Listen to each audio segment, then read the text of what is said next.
The Wind in the Willows by Kenneth Grahame. Chapter 3. The Wild Wood. The mole had long wanted to make the acquaintance of the badger. He seemed, by all accounts, to be such an important personage, and, though rarely visible, to make his unseen influence felt by everybody about the place. But whenever the mole mentioned his wish to the water rat, he always found himself put off. "It's all right," the rat would say. "Badger'll turn up some day or other. He's always turning up. And then I'll introduce you. The best of fellows. But you must not only take him as you find him, but when you find him." "Well, couldn't you ask him here to dinner or something?" said the mole. "He wouldn't come," replied the rat simply. "Badger hates society, and invitations, and dinner, and all that sort of thing." "Well, then, supposing we go and call on him," suggested the mole. "Oh, I'm sure he wouldn't like that at all," said the rat, quite alarmed. "He's so very shy, he'd be sure to be offended. I've never even ventured to call on him at his own home myself, though I know him so well. Besides, we can't. It's quite out of the question, because he lives in the very middle of the wild wood." "Well, supposing he does," said the mole. "You told me the wild wood was all right, you know." "Oh, I know, and so it is," replied the rat evasively. "But I think we won't go there just now, not just yet. It's a long way, and he wouldn't be at home at this time of year anyhow, and he'll be coming along some day if you wait quietly." The mole had to be content with this, but the badger never came along, and every day brought its amusements, and it was not till summer was long over, and cold and frost and miry ways kept them much indoors, and the swollen river raced past outside their window with a speed that mocked the boating of any sort of kind, that he found his thoughts dwelling again with much persistence on the solitary grey badger, who lived his own life by himself, in his hole in the middle of the wild wood. In the winter-time the rat slept a great deal, retiring early and rising late. During his short day he sometimes scribbled poetry or did other small domestic jobs about the house. And of course there were always animals dropping in for a chat, and consequently there was a good deal of storytelling and comparing notes on the past summer and all its doings. Such a rich chapter it had been, when one came to look back on it all, with illustrations so numerous and so very highly colored. The pageant of the river bank had marched steadily along, unfolding itself in scene pictures that succeeded each other in stately procession. Purple Loosestrife arrived early, shaking luxuriant, tangled locks along the edge of the mirror whence its own face laughed back at it. Willow Herb, tender and wistful, like a pink sunset cloud, was not slow to follow. Comfrey, the purple hand in hand with the white, crept forth to take its place in the line. And at last one morning the diffident and delaying Dogrose stepped delicately on the stage, and one knew, as if string music had announced it in stately chords that strayed into a gavotte, that June at last was here. One member of the company was still awaited, the shepherd boy for the nymphs to woo, the knight for whom the ladies waited at the window, the prince that was to kiss the sleeping summer back to life and love. But when meadows sweet, debonair and odorous in amber jerkin moved graciously to his place in the group, then the play was ready to begin. And what a play it had been! Drowsy animals, snug in their holes while wind and rain were battering at their doors, recalled still keen mornings, an hour before sunrise, when the white mist, as yet undispersed, clung closely along the surface of the water. Then the shock of the early plunge, the scamper along the bank, and the radiant transformation of earth, air, and water, when suddenly the sun was with them again, and grey was gold, and colour was born, and sprang out of the earth once more. They recalled the languorous siesta of a hot midday, deep in green undergrowth, the sun striking through in tiny golden shafts and spots, the boating and bathing of the afternoon, the rambles along dusty lanes and through yellow cornfields, and the long cool evening at last, when so many threads were gathered up, so many friendships rounded, and so many adventures planned for the morrow. There was plenty to talk about on those short winter days when the animals found themselves round the fire.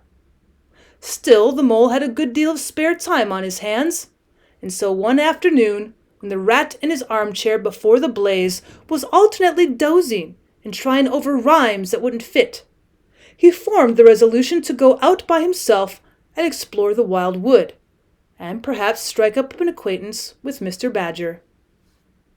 It was a cold, still afternoon with a hard, steely sky overhead when he slipped out of the warm parlor and into the open air. The country lay bare and entirely leafless around him, and he thought that he'd never seen so far and so intimately into the insides of things as on that winter day when nature was deep in her annual slumber and seemed to have kicked the clothes off.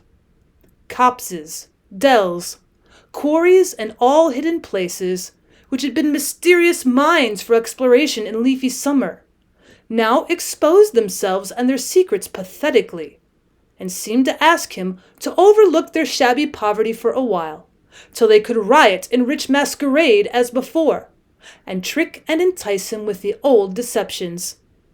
It was pitiful in a way, and yet cheering, even exhilarating. He was glad that he liked the country undecorated, hard and stripped of its finery.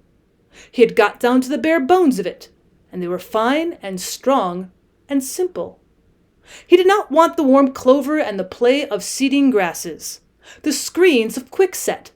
The billowy drapery of beech and elm seemed best away. And with great cheerfulness of spirit he pushed on towards the wild wood, which lay before him low and threatening, like a black reef in some still southern sea. There was nothing to alarm him at first entry. Twigs crackled under his feet, logs tripped him, funguses on stumps resembled caricatures, and startled him for the moment by their likeness to something familiar and far away. But that was all fun and exciting. It led him on, and he penetrated to where the light was less, and trees crouched nearer and nearer, and holes made ugly mouths at him on either side. Everything was very still now. The dusk advanced on him steadily, rapidly, gathering in behind and before, and the light seemed to be draining away like flood-water. Then the faces began. It was over his shoulder, and indistinctly when he first thought he saw a face, a little evil wedge-shaped face, looking out at him from a hole. When he turned and confronted it, the thing had vanished. He quickened his pace, telling himself cheerfully not to begin imagining things, or there would be simply no end to it. He passed another hole, and another, and then, yes, no, yes, certainly, a little narrow face with hard eyes had flashed up for an instant from a hole, and was gone. He hesitated, braced himself up for an effort, and strode on. Then suddenly, as if it had been so all the time, every hole far and near, and there were hundreds of them, seemed to possess its face, coming and going rapidly, all fixing on him glances of malice and hatred, all hard-eyed and evil and sharp. Well, if he could only get away from the holes in the banks, he thought, there'd be no more faces. He swung off the path and plunged into the untrodden places of the wood. Well, then the whistling began. Very faint and shrill it was, and far behind him when he first heard it, but somehow it made him hurry forward. Then, still very faint and shrill, it started far ahead of him and made him hesitate and want to go back. As he halted in indecision, it broke out on either side, and seemed to be caught up and passed on throughout the whole length of the wood to its farthest limit. They were up and alert and ready, evidently whoever they were. And he? Well, he was alone and unarmed, and far from any help, and the night was closing in. Then the pattering began. He thought it was only falling leaves at first, so slight and delicate was the sound of it. Then as it grew, it took a regular rhythm, and he knew it for nothing else but the pat, pat, pat of little feet, still a very long way off. Was it in front or behind? It seemed to be the first one, and then the other. then both. It grew and it multiplied till from every quarter, as he listened anxiously, leaning this way and that, it seemed to be closing in on him. As he stood still to hearken, a rabbit came running hard towards him through the trees. He waited, expecting it to slacken pace, or to swerve from him into a different course. Instead, the animal almost brushed him as it dashed past, his face set and hard, his eyes staring. "Get out of this, fool! Get out!" the mole heard him mutter as he swung round a stump and disappeared down a friendly burrow. The pattering increased, till it sounded like a sudden hail on the dry leaf carpet spread about him. The whole wood seemed running now, running hard, hunting, chasing, closing in round something or somebody. In panic he began to run too, aimlessly, he knew not whither. He ran up against things, and he fell over things and into things. He darted under things and dodged round things. At last he took refuge in the deep dark hollow of an old beech tree, which offered shelter and concealment, perhaps even safety, but who could tell? Anyhow, he was too tired to run any further, and could only snuggle down into the dry leaves which had drifted into the hollow, and hope he was safe for a time. And as he lay there panting and trembling, and listened to the whistlings and the patterings outside, he knew it at last in all its fullness, that dread thing which was other little dwellers in the field and hedgerow had encountered here, and known as their darkest moment. That thing which the rat had vainly tried to shield him from, the terror of the wild wood. Meantime the rat, warm and comfortable, dozed by his fireside. His paper of half-finished verses slipped from his knee, his head fell back, his mouth opened, and he wandered by the verdant banks of dream rivers. Then a coal slipped, the fire crackled and sent up a spurt of flame, and he woke with a start. Remembering what he'd been engaged upon, he reached down to the floor for his verses, pored over them for a minute, and looked round for the mole to ask him if he knew a good rhyme for something or other. But the mole was not there. He listened for a time. The house seemed very quiet. Then he called, "Moley," several times, and, receiving no answer, got up and went out into the hall. The mole's cap was missing from its accustomed peg. His galoshes, which always lay by the umbrella stand, were also gone. The rat left the house and carefully examined the muddy surface of the ground outside, hoping to find the mole's tracks. There they were, sure enough. The galoshes were new and just bought for the winter, and the pimples on their soles were fresh and sharp. He could see the imprints of them in the mud, running along straight and purposeful, leading direct to the wild wood. The rat looked very grave and stood in deep thought for a minute or two. Then he re-entered the house, strapped a belt round his waist, shoved a brace of pistols into it, took up a stout cudgel that stood in the corner of the hall, and set off for the wild wood at a smart pace. It was already getting towards dusk when he reached the first fringe of trees and plunged without hesitation into the wood, looking anxiously on either side for any sign of his friend. Here and there wicked little faces popped out of holes, but vanished immediately at sight of the valorous animal, his pistols, and the great ugly cudgel in his grasp. And the whistling and pattering which he had heard quite plainly on his first entry died away and ceased, and all was very still.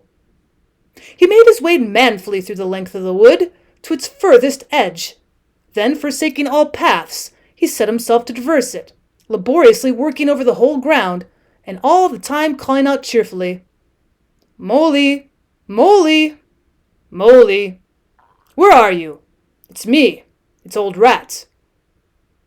He had patiently hunted through the wood for an hour or more, when at last to his joy he heard a little answering cry.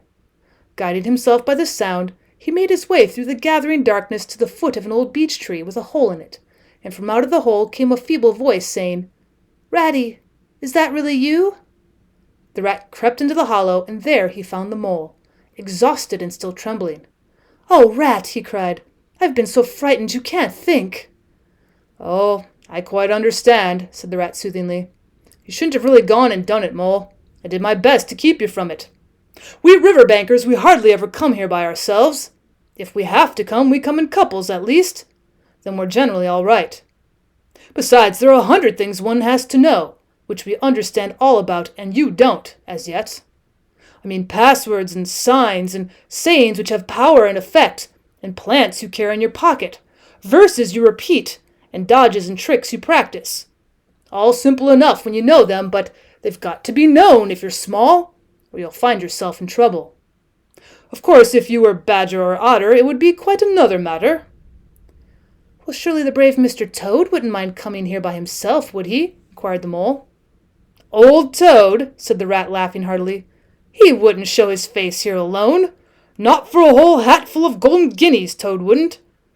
The Mole was greatly cheered by the sound of the Rat's careless laughter, as well as by the sight of his stick and his gleaming pistols, and he stopped shivering and began to feel bolder and more himself again. "Now then," said the Rat presently, "we really must pull ourselves together and make a start for home while there's still a little light left. It will never do to spend the night here, you understand. It's too cold, for one thing." "Dear Ratty," said the poor Mole, "I'm dreadfully sorry, but I'm simply dead beat, and that's a solid fact. You must let me rest here a while longer and get my strength back, if I'm to get home at all." "All right," said the good-natured Rat. "Rest away. It's pretty nearly pitch dark now, anyhow, and there ought to be a bit of moon later."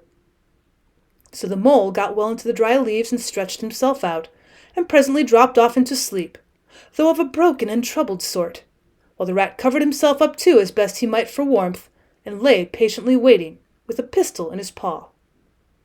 When at last the Mole woke up, much refreshed and in his usual spirits, the Rat said, "Now then, I'll just take a look outside and see if everything's quiet, and then we really must be off." He went to the entrance of their retreat and put his head out. Then the Mole heard him saying quietly to himself, "Hello, hello! Here is a go!" "What's up, Ratty?" said the Mole.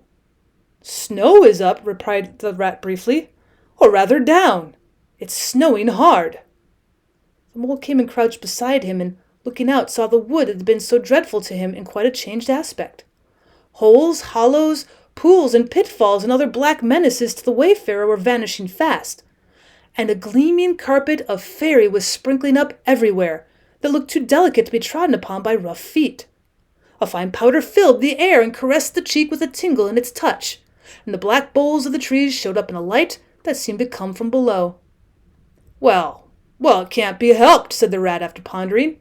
"We must make a start and take our chance, I suppose.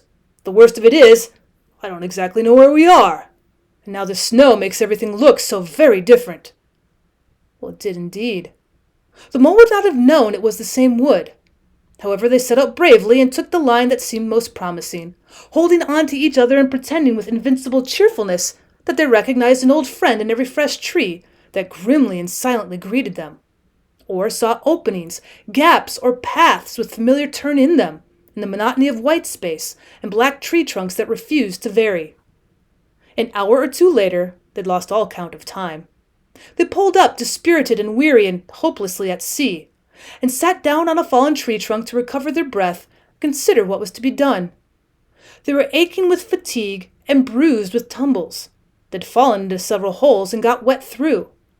The snow was getting so deep that they could hardly drag their little legs through it, and the trees were thicker and more like each other than ever. There seemed to be no end to this wood, and no beginning, and no difference in it, and worst of all, no way out. "We can't sit here very long," said the Rat. "We shall have to make another push for it and do something or other. The cold is too awful for anything, and the snow will soon be too deep for us to wade through." He peered about him and considered. "Look here," he went on. "This is what occurs to me. There's a sort of dell down here in front of us, where the ground seems all hilly and humpy and hummocky. We'll make our way down into that, and try and find some sort of shelter, a cave or a hole with a dry floor to it, out of the snow and the wind, and there we'll have a good rest before we try again, for both of us are pretty dead beat. Besides, the snow may leave off, or something may turn up." So once more they got on their feet, and struggled down into the dell, where they hunted about for a cave or some corner that was dry, and a protection from the keen wind and the whirling snow. They were investigating one of the hummocky bits the Rat had spoken of, when suddenly the Mole tripped up and fell forward on his face with a squeal. "Oh, my leg!" he cried. "Oh, my poor shin!" And he sat up on the snow and nursed his leg in both his front paws. "Poor old Mole," said the Rat kindly. "You don't seem to be having much luck today, do you? Now let's have a look at the leg. Yes," he went on, going down his knees to look. "You've cut your shin, sure enough. Wait till I get out my handkerchief and I'll tie it up for you." Must have tripped over a hidden branch or a stump, said the mole miserably. Oh my, oh my. It's a very clean cut, said the rat, examining it again attentively. That was never done by a branch or a stump. Looks like it was made by a sharp edge of something in metal. Funny. He pondered a while and examined the humps and slopes that surrounded them. Well, never mind what done it, said the mole, forgetting his grammar in his pain. It hurts just the same, whatever done it. But the rat, after carefully tying up the leg with his handkerchief, had left him and was busy scraping in the snow. He scratched and shoveled and explored, all four legs working busily while the mole waited impatiently, remarking at intervals, Oh, come on, rats! Suddenly the rat cried, Hooray! And then hooray, hooray, hooray! And fell to executing a feeble jig in the snow. Well, what have you found, Ratty? Asked the mole, still nursing his leg. Come and see, said the delighted rat as he jigged on. The mole hobbled up to the spot and had a good look. Well, he said at last slowly, I see it right enough. Seen the same sort of thing before lots of times. Familiar object, I call it. A door scraper. Well, what of it? Why dance jigs around a door scraper? But don't you see what it means, you dull-witted animal? Cried the rat impatiently. Of course I see what it means, replied the mole. It simply means that some very careless and forgetful person has left his door scraper lying about in the middle of the wild wood, just where it's sure to trip everybody up. Very thoughtless of him, I call it. When I get home, I shall go and complain about it to somebody or other. See if I don't. Oh dear, cried the rat, in despair at his obtuseness.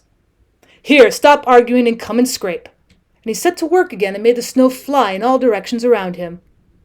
After some further toil, his efforts were rewarded, and a very shabby doormat lay exposed to view.